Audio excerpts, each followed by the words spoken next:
தூரத்தில் தொலைத்தவன்.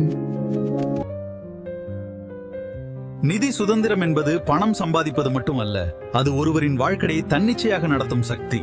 தனது தேவைகளை தானே நிறைவேற்றும் திறன், மற்றவர்களிடம் முழுமையாக சார்ந்து இருக்க வேண்டாம் என்ற நிலை. பெண்களுக்கு நிதி சுதந்திரம் மிகவும் அவசியமானது. ஏனெனில் அது அவர்களுக்கு தன்னம்பிக்கையையும் பாதுகாப்பையும் அளிக்கிறது. ஒரு பெண் நிதி சுதந்திரம் பெற்றிருந்தால் அவர்கள் தங்கள் முடிவுகளை தாங்களே எடுக்க முடியும். அவர்கள் குடும்பத்திற்கும் ஆதரவாக இருப்பார்கள். எதிர்பாராத சூழ்நிலைகளில் தங்களை தாங்களே பாதுகாத்துக் கொள்ள முடியும். நிதி சுதந்திரம் பெற சில முக்கியமான வழிகள் உள்ளன. முதலில் சம்பாதிக்கும் திறனை வளர்த்துக் கொள்ள வேண்டும். வேலை, சிறு தொழில், திறமைகள் எந்த வழியிலாவது வருமானம் உருவாக்குவது முக்கியம். இரண்டாவது, சேமிப்பு பழக்கம். சிறிய தொகையாக இருந்தாலும் தொடர்ந்து சேமிப்பது எதிர்காலத்தில் பெரிய ஆதாரமாக மாறும். மூன்றாவது, பண மேலாண்மை அறிவு.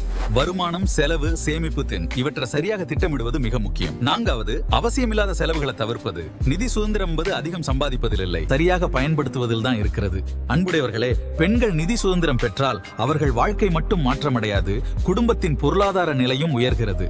அன்பான சகோதரிகளே, நீங்கள் சம்பாதிப்பது சிறியதாக இருந்தாலும் கவலைப்பட வேண்டாம். அது உங்கள் தன்னம்பிக்கையின் ஆரம்பம். முடிவாக சொல்ல வேண்டுமெனில், நிதி சுதந்திரம் பெற்ற பெண் தன்னம்பிக்கையுடன் நிற்கும் ஒரு சக்தி. குடும்பத்திற்கும் சமுதாயத்திற்கும் ஒரு உறுதியான ஆதாரம். இன்றைய நாள் ஆசீர்வாதமாய் அமையட்டும். நாளை சந்திப்போம்.